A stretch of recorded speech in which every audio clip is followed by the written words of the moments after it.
आपको सबसे पहले इसी का सेवन करना चाहिए ताकि ये भोजन के प्रवाह को आसान बना दे।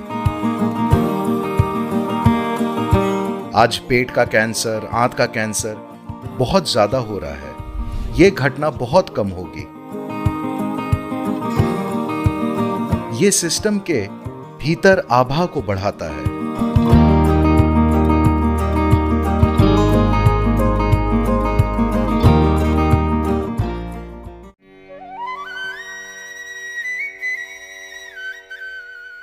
जोधपुर से सोनिया कहती हैं कि पारंपरिक रूप से घी हमारे भोजन का एक अभिन्न अंग रहा है, पर हमारी सुस्त जीवन शैली को देखते हुए क्या इसे हमारे भोजन में शामिल करना समझदारी है या हमें इसे छोड़ देना चाहिए? अब घी में कई उपयोगी चीजें हैं। वो जोधपुर से आती हैं जो वास्तव में रेतीली भूमि है।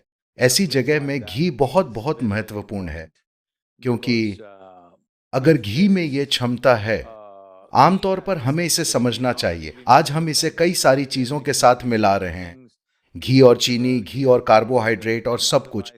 आमतौर पर पारंपरिक रूप से घी को पहले निवाले के रूप में खाया जाता था।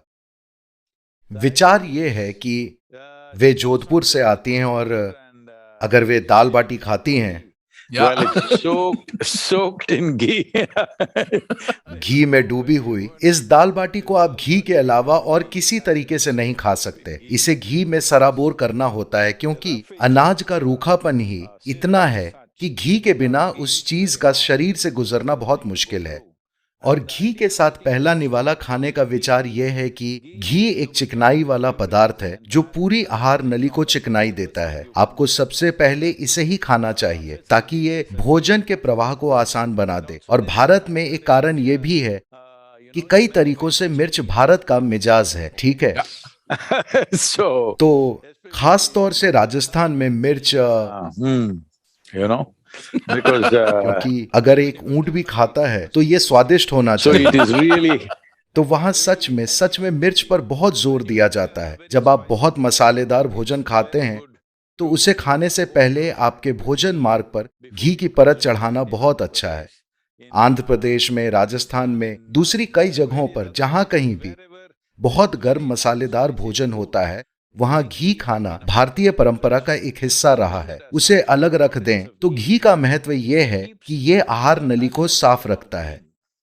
देखिए, शारीरिक और मानसिक रूप से स्वस्थ रहने का एक जरूरी पहलू यह है कि आपका पेट साफ रहना चाहिए। अगर आप किसी आयुर्वेदिक डॉक्टर या एक सिद्ध वैद्य के पास जाते हैं, अगर आप ये भी कहते हैं कि आप मानसिक रूप से परेशान हैं, तो वे आपके साथ पहली चीज, आपको रात में नींद नहीं आती, सबसे पहले वे आपकी सफाई करेंगे, क्योंकि इन सभी चीजों के लिए साफ पेट का होना बहुत जरूरी है। तो जो व्यक्ति घी का उचित तरीके से सेवन करता है, उसका पेट हमेशा साफ रहेगा, क्योंकि वहां कुछ नहीं चिपकता, वहां कुछ भी लंबे समय तक नहीं ठहरता।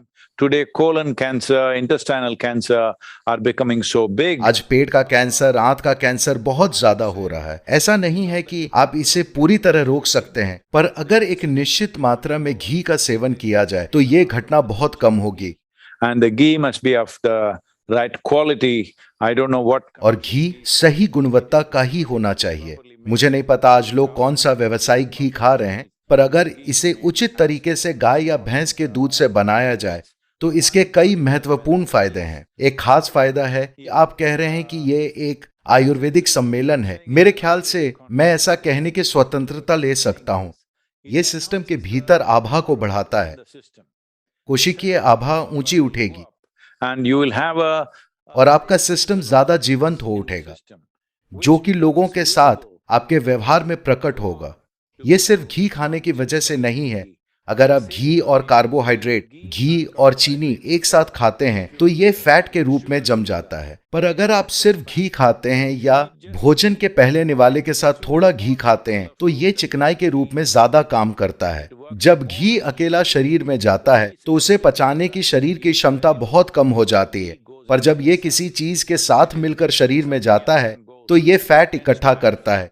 तो सुस्त जीवन के लिए आपके सवाल में सुस्त जीवन का मुद्दा था, जो तभी होता है जब आप उसे चीनी और कार्बोहाइड्रेट के साथ मिलाते हैं, वरना घी आपको किसी भी तरह मोटा नहीं करता। ये आहार नली में एक चिकनाई वाले पदार्थ के रूप में ज्यादा काम करता है।